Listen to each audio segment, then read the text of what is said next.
Tala flavan fa bobonga mo tala fo mai le si ufonga le lau moa mo le nei tai au o le aso fitu me lua fe lua lima.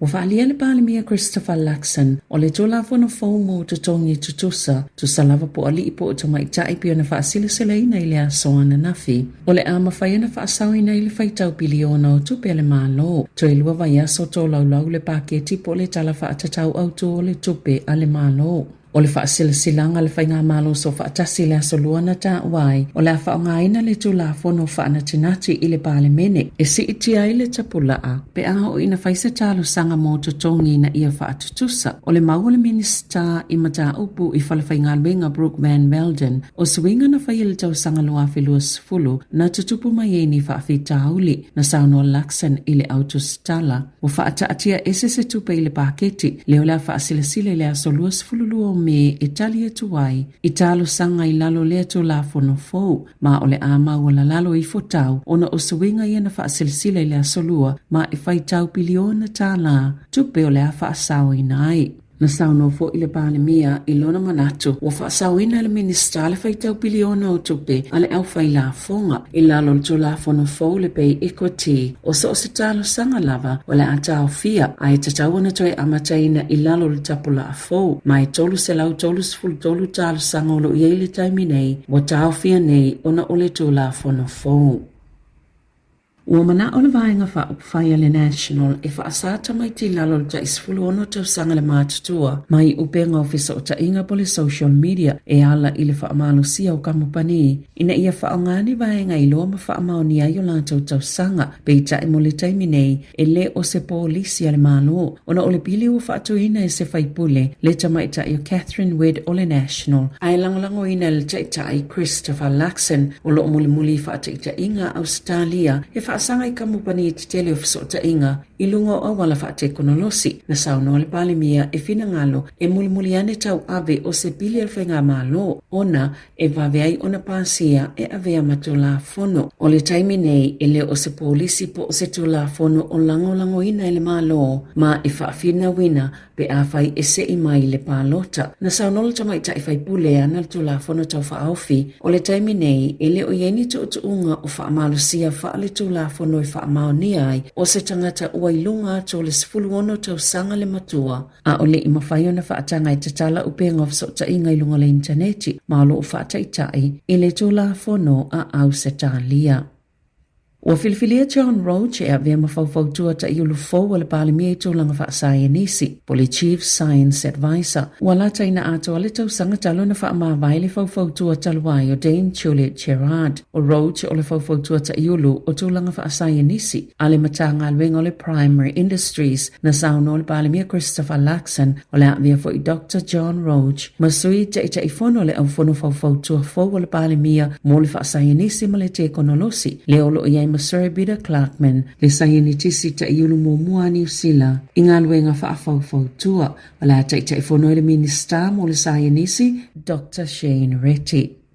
Na afia le pol kalame o tau mawhawhana wa o ngai whaafita au le pei o le tuwai e yeimea ai le whaatasi o na whai. Ma ele mau fo ile soifua malolo ina inisi o tau mawha ile tau sanga taluai pe o na liputi ai. Ma na whaasilsile le ofisa lo ia sili. Se fofua ngai whai se su e ngai lea pol kalame. O na ole tula ngai whaasea talua na amata suinga fo. O la ofia ai le matanga luenga wa o ngai lea fofuanga. Ma le whaataunu unga le kone karate. E lalo le whaatinonga o teunga a David Sāmoa le taitai o le Act na whaalia le ofisa loia sili ua whaiana ngā tau whai unga i su eina i le mata upo o na upopo le ngai le ngāta o atunga lunga o lo langalanga i lunga au nanga whaasala lau ai whaapea fo i mapopo lenga o lo o tu usa o atu na whaamawina le tu ina ato le matanga luenga i le maasino o ke topa le tau sanga taluai o se kone karate lua tau sanga i le School Lunch Collective e whaapea valus 15 miliona tala i le tau sanga e ta i tolu tala i le lunch po le tau mawhai tasi sa lipotia fo i le tu atu le matanga luenga o le isi valu te sima le 1 miliona tala i le whaala potopotonga mo tau sanga iwa ma isi tamaitia o ngā mātutua pei ona lipotia ai i le leiti o New Zealand. Ua whaiele komisi mo pisinisi ni molianga whaasanga le Woolworths, New Zealand, ono tua inga ile sa o tau o loa, whaape ma whaapitoa tau whaasise, a tonu ua solia ile tula fono whaatawa inga tala whea ngai, na whaalia le maasino te semal tau sanga taluai, ele komisi. E ni molianga e ese mai, o le a whaie whaasanga le Woolworths, ma supermarket e lua, ale pack and save, o le sa o le tau o loa o se ayat tau le al tangata whaatau. E te tele ma tele whainga whaapisinisi a supermarket tele e te tauna inivesi le taimi matau mawhainga ina ia sao le whainga o tau ma whaalawi loa o ala tau o loa pia na whaalia le komisi na sauno le suita ita ifono Anne Callanan na ala o na whaimo lianga ina ia whaamanato atu fo i isi supermarketi uma. Tūlanga uma e te tau o na whaatinoina na tā ua le Woolworths o lo ngā lulue whaatasi ma le komisi i le suenga o lo o whaia i lea mata upo. Na tau mawhaisa tau lele ai ave whaamalo sisa tamaititia o ngā tūlanga luai au kilani a o sāwa vali tamaitile a inga mailea onga i lea songa fua i se pepa o whaamatalanga i lunga o penga o sota inga a le pulea onga Roundale School i Manurewa o Kalva Sau. Sa tau mawhaisa tau lele ai ave whaamalo sisa tamaititi e te tono la na ta vali e le mamau ese mailea onga na laki ona na yeini mātua na whaasalave atu. Mawave o na sola ese le tau lea na tau le tamaititi o na mātua malongo i nai lua lea onga au le i whailua i nai leo leo wa wha ngā solo suenga leo leo le taiminei ai uauna i elpulea onga mātua po o tamaiti sa muli mawina lea mata upo ina ia whailua i leo leo pe whaafisota i foi ma whailua le numero le mata upo o le pi o ono lua wha 55 tolu waluono. E silia ma le 25 kilo kalama le mamafa o pauta o ona po le cocaine na maua i kalai estete. O le asa 25 o mati na tauli mai na ia leo leo ma le ofisa o te ote. Ni wha amatalanga i winga i le tele o pauta o ona leo lo wha moe moe mo le wafu i Littleton. Na sauno le leo leo su e satini senior Phil Sparks na maua nei pauta o ona ma ave lo ni wha atonu ngai vahenga ese o New Zealand. Lea na maua i lo ni taule le ase to a wha mai le taitolu se fulu i le tolu se fulu ono tau sanga le matu tua i kalai estete Wellington e tauranga ma au kilani. Na whaalia Sparks e silia ma le 1 miliona tala le tupe e maua pe ana whaapia e sau i tua ia pauta o ona ma whaatau ina atu.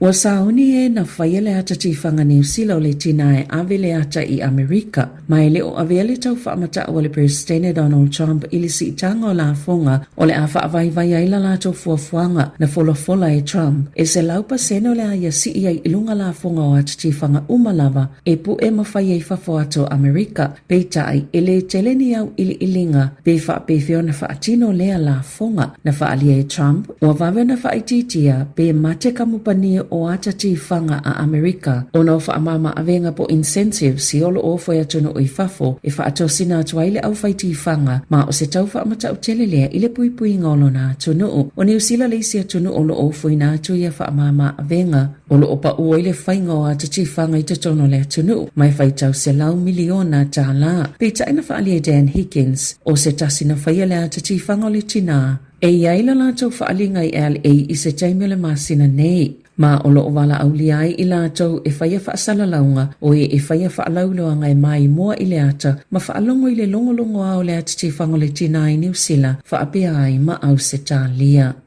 I whawhata New Zealand, wali putia leo fwoi nātua le whainga malo a Trump i le United States le ta ia fetala i tangata mai fafo e o fuatua i toi ti poti pe whaafoi i lātou i o lātou atunu. Pe o na whaalia le matanga luenga le lo toi whale lea songa fua o le tau e loka matau fia ma toi whaafoi whaamalosi pe ti poti e le tangata i lo na atunu e tusale ma le sfulfitu a fetala e tusai ma whaamomonga le DHS na fola e Trump o le atoi ti poti pe whaafoi whaamalosi le whaitau miliona o tangata na whea ngai le whainga malo o Joe Biden ma le mawalunga le numero tangata le ini pepa whaaltu la fono e au maumanono fwai Amerika ma na vaveo na ia toi whaafo i le tootele na sopo ia le tua oi. Na toi whaafo i le whainga malo a Trump le se lau 5 awheo tangata talu mai le aso 2 Januari e tu sai ma whaamaumaunga le DHS e mawalalo i fona ilo le se lau 25 awhi na tipoti mai le vau Februari ma Aperila i le tau sangata wai i lalo o le whainga malo Biden. Tala fawia mai le si ufonga le lau mua mo le nei vaenga o le tai ao.